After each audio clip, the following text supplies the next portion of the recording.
देखिए शाबाश, यहाँ जो ये n है, n क्या है? Number of electron. E क्या है? चार्ज ऑन एन इलेक्ट्रॉन, जिसकी वैल्यू होती है बेटा 1.6 इंटू 10 की power minus 19 coulomb. T time हो गया, ठीक है। अगर फ्रीक्वेंसी गिवन हो तो फ्रीक्वेंसी इंटू जितने भी इलेक्ट्रॉन रिवॉल्व कर रहे हैं बेटा, ये एटम के केस में आता है, ठीक है। एटम जो होता है ना, इलेक्ट्रिकल न्यूट्रल होता है। एटम के अंदर होता क्या है? फॉर एग्जांपल अगर मैं इसकी बात करूं, एटम है, यहाँ पर क्या होता है? न्यूक्लियस। न्यूक्लियस के अंदर कौन सा चार्ज होता है? पॉजिटिव। पॉजिटिव क्यों सर? क्योंकि इसके अंदर क्या होता है बेटा? प्रोटॉन और न्यूट्रॉन होते हैं। न्यूट्रॉन पे तो चार्ज होता नहीं, ठीक है। प्रोटॉन पे पॉजिटिव, और इसके सराउंडिंग में कौन रिवॉल्व करता है? इलेक्ट्रॉन इसके सराउंडिंग में रिवॉल्व करते हैं, ठीक है। तो इस टाइप से चार्ज होता है। ये था आई के बारे में।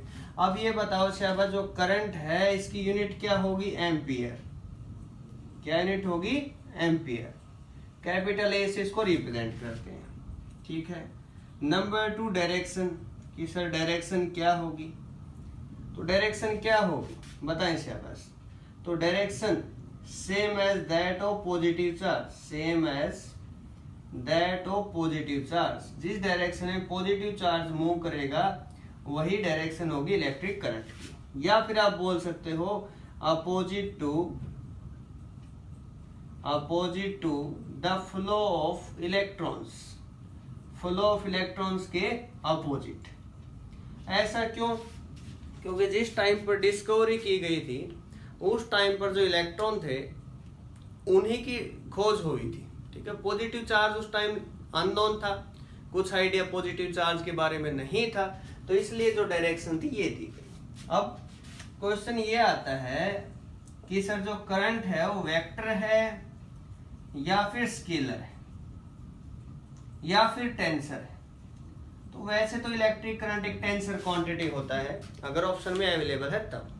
अगर अवेलेबल नहीं है तो सभी बुक्स इसको क्या मानती है बेटा? स्केलर क्वांटिटी मानती है। स्केलर क्यों सर? अब तक आपने क्या पढ़ा क्लास 11th के अंदर? जो करंट है इसके अंदर मैग्नीट्यूड होगा, है सर मैग्नीट्यूड कुछ ना कुछ value, for example 10 ampere. Number 1 बिल्कुल ठीक।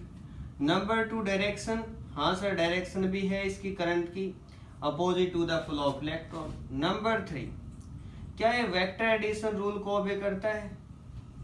वेक्टर के लॉ के जो रूल थे, वेक्टर एडिशन रूल, क्या ये उनको फॉलो करता है? उनको फॉलो नहीं करता। फॉलो नहीं करता तो इसको हम वेक्टर नहीं बोल सकते, इसको क्या बोलेंगे? Scalar quantity. क्या बोलेंगे? स्केलर क्वांटिटी, ठीक है। याद रह जाएगा, ये क्लास 11th में बताया जाता है। जब आपको फर्स्ट चैप्टर यूनिट डायमेंशन का करवाया जाता है उस टाइम पर भी ये बात बताई जाती है, ठीक है। ओके, अब आपके लिए क्वेश्चन ये है, find out the number of electrons flowing through a conductor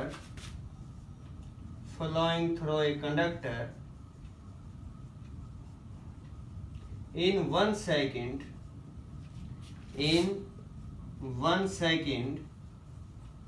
if they make a current of 8 ampere. Current given है बेटा, n निकालना है, नंबर ऑफ इलेक्ट्रॉन। क्या आप निकाल सकते हो? फॉर्मूला आपको पता है। n निकालना है तो n को एक साइड और सबको एक साइड, ये रूल हम बहुत बार यूज करते हैं। करंट कितना? 8 एम्पियर। एक तो होता है 8 एम्पियर, एक लिखते हैं हम 8.0 एम्पियर। पता है आपको क्या डिफरेंस होता है इन दोनों में? 8 एम्पियर का मतलब है एक significant figure, 8.0 ampere means measured value 2 significant figure. जो रिजल्ट आएगा वो भी 2 सिग्निफिकेंट फिगर की फॉर्म में रहेगा, ठीक है। तो आई कितना है? 8। अब यहाँ पुट कर दो, नो प्रॉब्लम। टी कितना है? 1 सेकेंड। आई कितना? 1.6 10 की पावर माइनस 19। पॉइंट को ऊपर भेज दो, 80 हो जाएगा। किस पे जाएगा? 5 इंटू 10 रेज टू पावर 19। तो अब इसको लिखो 5.0 into 10 raise to power 19। Unit होगी? नहीं, यूनिट लेस होगा, यूनिट लेस, क्योंकि नंबर है, नंबर ही कोई यूनिट नहीं होगी। याद रह जाएगा, छोटी सी बात थी, कोई खास बात नहीं है। अब देखिए शाबाश,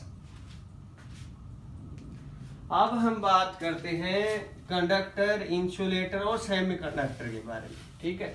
किसको बोलते हैं सर? कंडक्टर। वैसे तो ये यूनिट जो 9th है आपकी क्लास 12th की सेमीकंडक्टर डिवाइसेस, वहाँ और ज़्यादा क्लियर होगा, क्योंकि वहाँ पर conduction band, valence band, energy gap, ये सब चीज़ें आएगी। ठीक है, और उससे पहले तो आप केमिस्ट्री में भी इनके बारे में सीख लेंगे, एन टाइप, पी टाइप के बारे में, डोंट वरी। अब देखिए सिलेबस, कंडक्टर क्या होते हैं।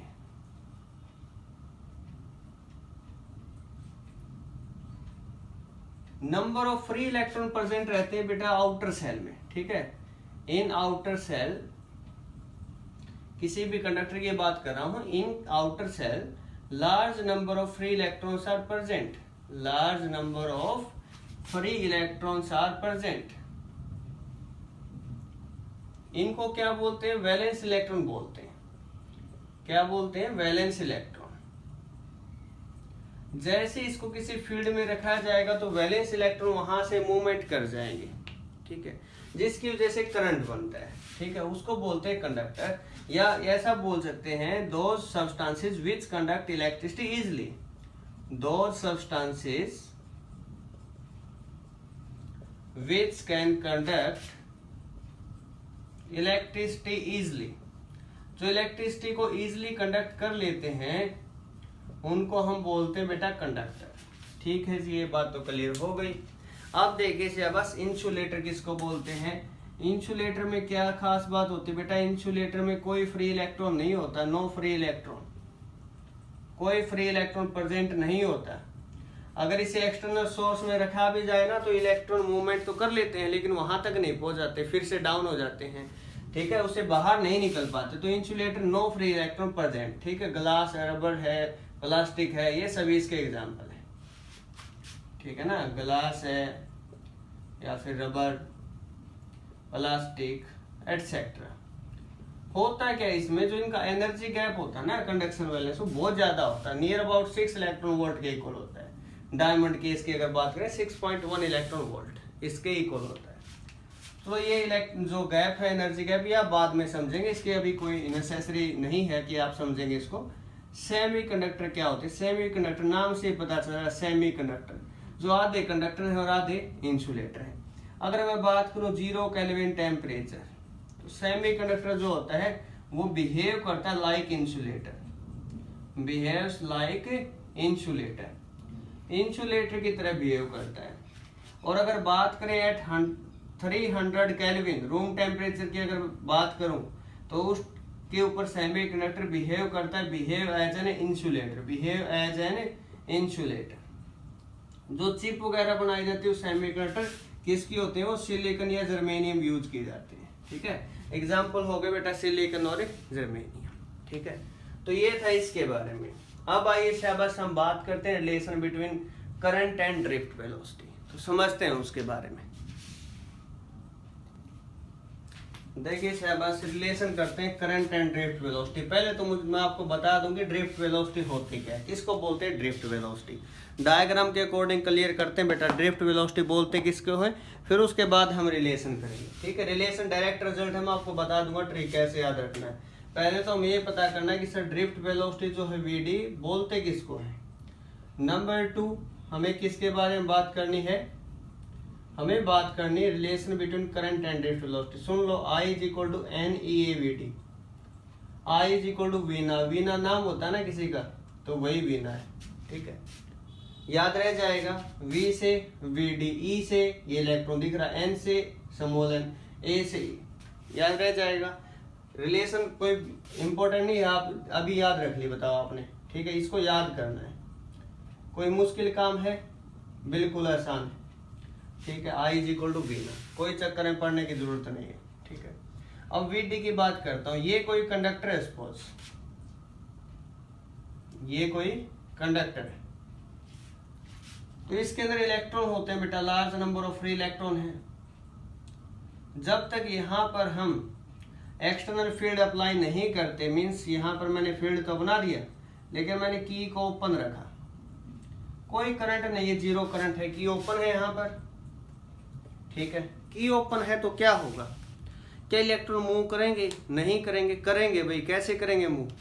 जो मूव करेंगे सर ये आपस में टकराएंगे, इनकी जो डायरेक्शन होगी रैंडमली मूव करेंगे, कोई आगे जा रहा है कोई पीछे जा रहा है। किसकी वजह से? थर्मल मोशन की वजह से। किसकी वजह से? ड्यू टू थर्मल मोशन इनके अंदर मूवमेंट होगी। किस फॉर्मूले से? 3/2 kBT is equal to half mv²। ये फॉर्मूला आपने पढ़ा होगा। kb क्या होता है? बोल्ट्जमैन कांस्टेंट होता है, ठीक है। T टेम्परेचर होता है केल्विन के अंदर, हाफ mv² फॉर्मूला पता है आपको। थर्मल मोशन की वजह से मूवमेंट होगी, ठीक है। लेकिन जो एवरेज वेलोसिटी रहेगी, इंपॉर्टेंट जो रिजल्ट है वो याद रखने आपके, जब तक की ओपन है, जब तक की ओपन है मींस कोई फील्ड यहाँ नहीं है, करंट उस केस में जीरो है, कोई करंट नहीं बना है, कोई ऊपर जा रहा है कोई नीचे, तो आपस में रिजल्ट है तो जीरो हो गया। जो एवरेज जो इनकी वेलोसिटी होगी ना बेटा वो जीरो होगी, u1 plus u2 plus u3 up to un/n, वो क्या होगी? जीरो। कब? जब की ओपन थी। जैसे की को क्लोज किया जाएगा, की क्लोज्ड, की को क्लोज करेंगे तो यहाँ पर एक पोटेंशियल का डिफरेंस क्रिएट हो जाएगा। क्या क्रिएट होगा? पोटेंशियल का डिफरेंस। यहाँ पॉजिटिव पोटेंशियल, यहाँ जीरो पोटेंशियल, ठीक है। नेगेटिव नहीं होता, ये ध्यान रखना, अर्थ होता है। अगर यहाँ 10 वोल्ट मैंने बोला तो यहाँ 10 है, यहाँ जीरो है, ठीक है। पोटेंशियल का डिफरेंस, कहीं ऐसा बोल दो यहाँ से 10 है या -10 तो 20 का पोटेंशियल डिफरेंस हो गया, ठीक है। याद रह जाएगा, कोई खास बात नहीं। जैसे की को क्लोज करेंगे सभी जो इलेक्ट्रॉन है उनकी एक डायरेक्शन हो जाएगी पर्टिकुलर पॉजिटिव टर्मिनल की तरफ। क्यों? क्योंकि अनलाइक चार्जेस क्या करते हैं? एक दूसरे को अट्रैक्ट करते हैं, ठीक है। तो क्वेश्चन ये राइज होता है, क्या सर वो इलेक्ट्रॉन बिल्कुल स्ट्रेट पाथ में गए? नहीं, जो पाथ था वो कैसा था उनका? Not straight but curved path. क्यों?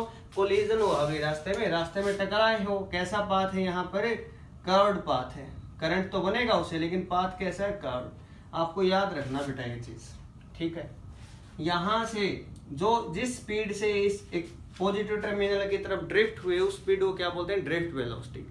Drift velocity is defined as that velocity with which electrons are drift towards the positive terminal of the battery, positive terminal of the cell under the action of external field, under the action of external field, इसको बोलते हैं drift velocity, ठीक है। तो अभी जो है हम इसके पूरे डेरिवेशन नहीं कर रहे, डायरेक्ट आपको वीडी का फॉर्मूला याद रखना है। V d is equal to E capital E tau by में, ये फॉर्मूला होता है वीडी का।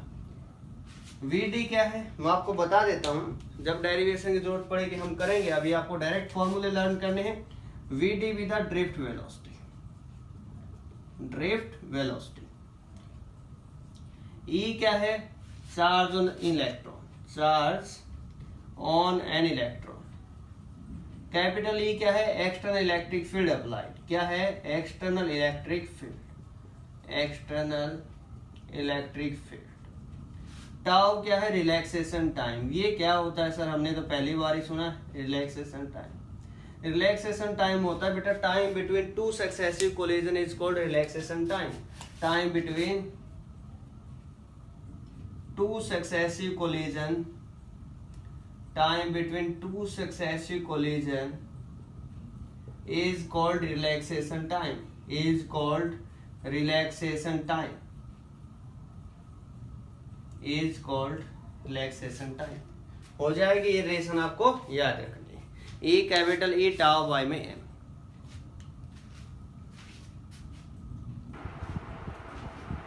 हेलो प्यारे बच्चों, क्लास 12th कोर्स जेई। तो एक दो आपसे सजेशन जो लेना था। क्लास 12th का जो है यूनिट 1 है इलेक्ट्रोस्टैटिक्स, यूनिट 2 है करंट इलेक्ट्रिसिटी, ठीक है। इलेक्ट्रोस्टैटिक्स के नोट्स तो रेडी हैं, लेकिन उसको पीडीएफ फॉर्म के लिए अगर आपको कुछ पता है, कोई बढ़िया सी ऐप के बारे में अगर कोई नॉलेज है जो ऐप स्टोर के अंदर मीन्स एप्पल आईफोन के अंदर है, तो वो सजेस्ट करें, ठीक है, जिससे मैं आपकी हेल्प कर सकूँ और डिस्क्रिप्शन बॉक्स में वो लिंक मैं ऐड कर सकूँ ताकि आप उसके नोट्स जो हैं वो ले सकें, ठीक है। इतना टेक्निकल नहीं हूँ मैं, इतनी नॉलेज नहीं है, वीडियो बना लेता हूँ बस, काम चल जाता है, ठीक है। तो आइए शाबाश बात करते हैं आज का जो कोर्स रहेगा उसके अंदर हम लास्ट टाइम ने इलेक्ट्रिक करंट के बारे में पढ़ा, ठीक है। इलेक्ट्रिक करंट जो स्केलर क्वांटिटी थी, इसके फॉर्मूलों के बारे में हमने बात किया, ठीक है। सेकंड थिंग हमने ड्रिफ्ट वेलोसिटी के बारे में जाना, ड्रिफ्ट वेलोसिटी क्या होती है और उसका फॉर्मूला हमने ई कैपिटल ई टाउ बाई में ये लिखा, ठीक है। और जो इलेक्ट्रॉन की मूवमेंट होती थी वो स्ट्रेट नहीं होती थी, क्या होती थी, वो सर्कुलर होती थी। ये सभी हम लास्ट वीडियो में मीन्स लास्ट टाइम हमने ये किया था। स्ट्रेट नहीं होती और कैसी होती बेटा, क्राउड होती है। ओके, अभी ये सब हम कर चुके। Number 3 relation between current and drift velocity की अगर बात करें, I is equal to N e v d होता है। फॉर्मूला मैंने आपको बताया था वी ना, ये नेम आप याद रखें, ठीक है। तो ऐसा बस अब हम बात करते हैं। तो ड्रिफ्ट वेलोसिटी का जो फॉर्मूला आया था वी डी, यहीं से एक टर्म आती है मोबिलिटी। मोबिलिटी क्या होती है mobility? It is defined as the ratio of drift velocity to the electric field। Mobility जो होती है इसको म्यू से रिप्रेजेंट करते हैं और इसका फॉर्मूला आता है बेटा वी डी बाई। यूनिट क्या होगी? वी डी की यूनिट क्या होगी? मीटर पर सेकंड, और साथ में इलेक्ट्रिक फील्ड न्यूटन पर कुलाम। तो यूनिट क्या होगी इसकी? ठीक है, मीटर, यहाँ कुलाम लिख सकते हैं, सेकंड इनवर्स न्यूटन इनवर्स। तो ये इसकी यूनिट होगी, ठीक है। यूनिट के बारे में अगर बात करें तो यूनिट होगी। अभी मोबिलिटी सर होते क्या है? वीडी का फॉर्मूला अगर यहाँ पुट करेंगे तो क्या होता था? E capital E tau by में एम इनटू ई से ई कैंसिल। तो आपने सुना होगा बेटा दो टाइप के डीजे होते हैं, एक होता है फ्लोर डीजे, ठीक है, हाई फाई डीजे बोलते हैं। हाई फाई का मीनिंग क्या होता है पता है किसी को? हाई फाई होता है हाई फ्रीक्वेंसी, ठीक है। तो वो दो टाइप के जो होते हैं, एक तो होता है फ्लोर डीजे, एक होता है मोबाइल डीजे जो पूरे गांव में घूमता है, वो मोबाइल डीजे होता है। एक फ्लोर डीजे एक ही जगह पर सेट किया जाता है, ठीक है। मोबिलिटी मीन्स मूवमेंट, किसी भी चार्ज कैरियर जिसकी वजह से करंट बनता है उसको मोबिलिटी बोलते हैं, ठीक है। तो मोबिलिटी का ये फॉर्मूला रहेगा, मोबिलिटी इलेक्ट्रॉन की ज़्यादा होती है, ठीक है। याद रख लेना, मोबिलिटी जो है इलेक्ट्रॉन की जो होती है ज़्यादा होती है। Mobility of electron is greater than that of hole, greater than that of hole. अब ये होल क्या है सर? इसके बारे में तो कभी नहीं सुना। होल होता है बेटा वैकेंसी ऑफ वैकेंसी मीन्स जो सीट जो क्रिएट होते हैं ना किसी भी कंडक्टर के अंदर, जहाँ से इलेक्ट्रॉन चले जाते हैं तो वहाँ पर एक खाली जगह बन जाती है, तो वहाँ उसको बोलते हैं मीन्स सीट या वैकेंसी, उसको बोला जाता है हमारे पास होल, पॉजिटिवली चार्ज पार्टिकल, ठीक है। तो नेगेटिव तो वहाँ से चला गया, तो कौन सा बच गया? पॉजिटिव।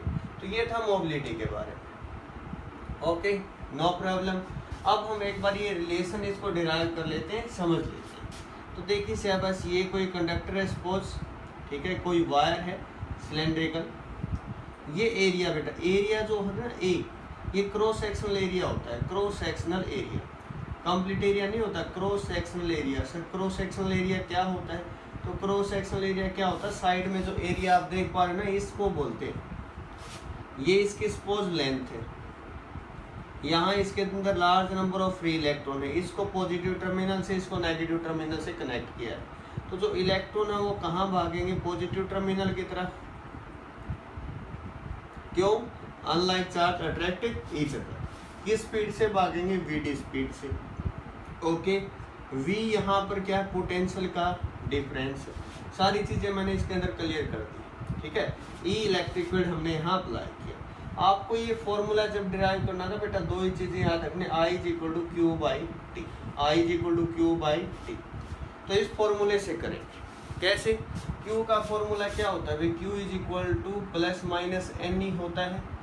N क्या होता है? नंबर ऑफ इलेक्ट्रॉन, E क्या? Charge on electron. अब इस केस में देखना, आप एक चीज ध्यान रखना, इस केस में N नहीं होगा, नंबर डेंसिटी होगी। क्या होगा? Number density. नंबर डेंसिटी क्या होता है? Number upon volume. Charge density क्या होगा? Charge upon volume, any density mass by volume. तो नंबर डेंसिटी है N बाई, नंबर डेंसिटी को स्मॉल n से रिप्रेजेंट करते हैं, ठीक है। तो यहाँ से जो कैपिटल N इसकी वैल्यू क्या आ गई? N इंटू में V इंटू E। ये चीज़ समझने की है। वॉल्यूम है कितना? एरिया पता, लेंथ पता है सर, तो एरिया इंटू लेंथ कर दो, आ जाएगा। एक इक्वेशन तो हुई बेटा ये, ठीक है। क्यों आ चुका है आपका, टी निकालना रहता है। टी का फॉर्मूला, वेलोसिटी पता है, डिस्टेंस भी पता है, कर दो। वेलोसिटी क्या होगी, डिस्प्लेसमेंट बाय टाइम, तो यहाँ से टी की वैल्यू क्या आएगी, l by v d. Put कर दो यहाँ पर दोनों रिजल्ट फ्रॉम इक्वेशन 1। तो आई इज इक्वल टू क्या होगा, क्यू कितना है, n a l e, divide by में टी कितना है, एल बाई में वी डी। बहुत ज़्यादा कंफ्यूजिंग कंसेप्ट है, एन और कैपिटल एन का नहीं पता चलता बच्चों को। एन क्या, स्मॉल एन, नंबर डेंसिटी क्या है, नंबर डेंसिटी। कैपिटल एन क्या है, नंबर ऑफ इलेक्ट्रॉन। याद रखना बेटा, नंबर ऑफ इलेक्ट्रॉन। कोई कंफ्यूजन नहीं चाहिए मुझे इसके रिगार्डिंग। एल से n E A V d, वही आगे क्या है, वी ना, वी से v d drift velocity, e से इलेक्ट्रॉन। एन कौन सा एन है, ये नंबर डेंसिटी। कौन सा है, नंबर डेंसिटी। नंबर की कोई यूनिट नहीं होती, लेकिन नंबर डेंसिटी की यूनिट होती क्या, पर मीटर क्यूब। क्या, पर मीटर क्यूब। बताओ हो जाएगा। दो ही चीज़ें याद रखनी, एक क्यू निकालना सर, एक टी निकालना, दोनों को पुट करना है, ठीक है। तो रिलेशन जो है ना आएगी, आई इज और वी डी में जो रिलेशन है वो निकल आएगी, ठीक है। और आगे इसको फर्दर निकालना चाहते हो तो और निकाल लो। आई इज इक्वल टू क्या है, N E A V D. तो वी डी का रिजल्ट क्या था, E capital E tau by में एम, पुट कर दो। N E square A capital E tau by M, लो, ठीक है। और रिजल्ट निकाल लो, ये ई है, इसको वी बाई एल लिख दो, ठीक है। Electric field in terms of potential gradient. कितने रिजल्ट आप जितने चाहो उतने निकाल सकते हो, ठीक है ना। ई को वी बाई एल पुट कर दो तो क्या होगा, n E square a v tau by में एम इंटू एल।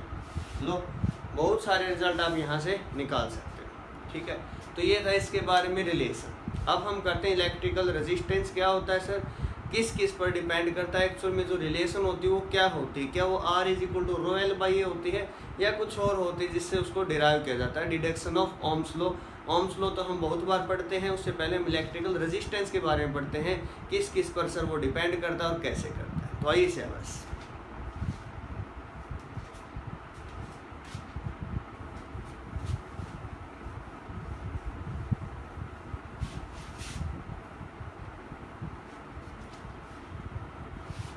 देखिए। तो ये जो इलेक्ट्रिकल रेजिस्टेंस होता क्या, सबसे पहले तो इसके बारे में बात करते हैं। Electrical resistance, electric resistance. Resistance means बेटा रेजिस्ट, ये हमेशा ही क्या करेगा, अपोज करेगा। It opposes the flow of electron. Electron जो है उसके फ्लो का क्या करेगा, अपोज करेगा, ठीक है। प्रॉपर्टी है रेजिस्टेंस की, अपोज करेगा। रजिस्टर की प्रॉपर्टी है, किससे रिप्रेजेंट करते हैं, आर से, ठीक है। और सिंबॉलिक रिप्रेजेंटेशन इस टाइप से बनाई जाती है रेजिस्टेंस के लिए। यूनिट क्या होती है, यूनिट होती है सर ओम, ठीक है। आइए से बस सब समझते हैं रेजिस्टेंस डिपेंड किस किस पे करता है, ठीक है। यहाँ से कुछ ऐसे मत लिख देना कि सर वी और आई पर डिपेंड करता है, वो हम चेक करेंगे। देखिए से बस we know the formula, we know that I is equal to क्या होगा, एन ए वी डी, अभी पढ़ा है, ठीक है। वी डी का फॉर्मूला, वी डी क्या, ड्रिफ्ट वेलोसिटी, फॉर्मूला क्या, E into capital E tau by में एम, ओके। यहाँ से ये फॉर्मूला ब्रैकेट में लिखेंगे, V D is equal to E capital E tau by M. Small E अलग है, कैपिटल ई अलग है। कैपिटल ई इलेक्ट्रिक फील्ड है, small E charge on electron है, ठीक है। उसके बाद electric field in terms of potential gradient formula क्या होता है, minus d by d r या फिर वी बाई एल। ये फर्स्ट चैप्टर के अंदर था बेटा, ठीक है, okay. I is equal to N E square A tau v by में एम इंटू एल, इतना हो गया, ठीक है। तो ये रिलेशन बनी बेटा इसके अंदर। अब आई को इस साइड भेज दो और सभी को एक साइड। अब v बाई आई तो आप हर क्लास में पढ़ते आ रहे हो ना, v is equal to R into I या आई इंटू आर, ठीक है। तो यहाँ से देखिए बस, तो v बाई आई क्या होगा, r होगा। तो ये जो रिजल्ट है ना बेटा r का है, आपको ये फॉर्मूला याद रखना, r is equal to mln e² a τ। ठीक है, ये कंप्लीट रिजल्ट। अब रेजिस्टेंस जो है किस पर डिपेंड करता है? एल पर डिपेंड करता है, नंबर डेंसिटी पर डिपेंड करता है, इलेक्ट्रॉन का चार्ज तो कांस्टेंट हो गया, मास भी कांस्टेंट, ए पर डिपेंड करता है, टाउ पर डिपेंड करता है। ठीक है, तो इन पर डिपेंड करता है। टाउ क्या? Relaxation time. तो आर जो है इनवर्सली प्रोपोर्शनल होगा बेटा टाउ पे। टाउ क्या? रिलैक्सेशन टाइम या time between two successive collision is called relaxation time. Time between two successive collision. अब देखिए, एज केस इंपॉर्टेंट है बेटा on in case of metal और कंडक्टर, जैसे ही टेम्परेचर बढ़ाएंगे तो रिलैक्स होने का टाइम ही नहीं बचेगा। जैसे प्रिंसिपल राउंड पर आएगा तो टीचर रिलैक्स थोड़ी होंगे, वो तो काम करेंगे। तो इसी प्रकार से इलेक्ट्रॉन रिलैक्स नहीं होंगे, रिलैक्सेशन टाइम कम होगा, तो ये कम होगा तो आर इनवर्सली प्रोपोर्शनल बढ़ेगा। ठीक है, कंसेप्ट नंबर 1 क्लियर। आपने अब तक ये पढ़ा था कि टेम्परेचर बढ़ाएंगे रेजिस्टेंस बढ़ेगा, लेकिन उसके पीछे लॉजिक क्या था ये वाइवा के अंदर पूछे थे प्रैक्टिकल में। टेम्परेचर बढ़ाओगे तो उससे क्या होगा? रिलैक्सेशन टाइम डिक्रीज, और ये इस टाइप से होगा। टेम्परेचर कम, रिलैक्सेशन टाइम ज़्यादा, ये ज़्यादा तो आर कम। तो दोनों क्लियर हो गए होंगे आपको यहाँ से रिजल्ट। तो इसके अंदर कोई प्रॉब्लम आपको नहीं आएगी, इसलिए आप इसको कर सकते हैं। ठीक है, मेरे अकॉर्डिंग आपको यहाँ से कोई किसी टाइप की प्रॉब्लम नहीं आएगी। ओके, उसके बाद देखिए सिलेबस, यहाँ से जो रिजल्ट आया है आर का, इसको हम और क्या लिखते हैं? R is equal to rho L by A लिखते हैं, याद है सभी को? ठीक है, तो रो का रिजल्ट भी हो गया एक टाइप से, R is equal to rho L by A. यहाँ से इसको इस फॉर्म में भी लिखते हैं। ठीक है, अब रेजिस्टेंस जो है ये पोजीशन हमने यहाँ से बता दी। ओम्स लॉ की अगर बात करें, ओम्स लॉ क्या कहता है, उसकी स्टेटमेंट क्या है? तो ये states that the potential difference the current flowing through a conductor is directly proportional to potential difference applied across the end of conductor under some condition। ये important है, under some condition like temperature, mechanical strain remains constant। क्यों? अगर temperature change होगा तो उससे resistance change होगा, resistance को हमें कांस्टेंट रखना है, तो वहाँ से प्रॉब्लम आ जाएगी। ठीक है, तो इन सभी बातों का ध्यान रखना। ओम्स लॉ क्या होता है, किस टाइप से स्टेटमेंट है, उसके बारे में हमने बात की। यहाँ से आप सभी को क्लियर हो गया होगा। अब करते हैं रिलेशन बिटवीन जे। जे है क्या? पहले तो जे के बारे में समझते हैं। जे जो होता है इसको बोलते हैं करंट डेंसिटी। मैं लिख देता हूँ, क्लियर करा देता हूँ सभी को, जे है क्या।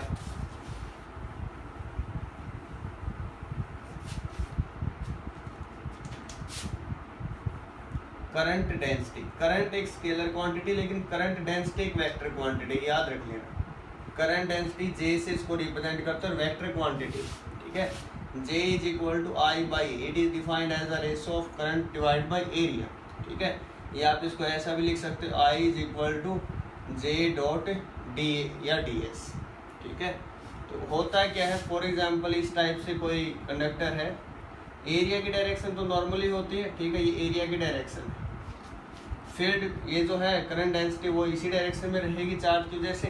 अगर बात करें इसको यहाँ से कट कर दिया जाए इस फॉर्म में, एरिया की डायरेक्शन चेंज होगी बेटा, ओनली करंट डेंसिटी वही रहेगी आपकी एट एनी एंगल थीटा।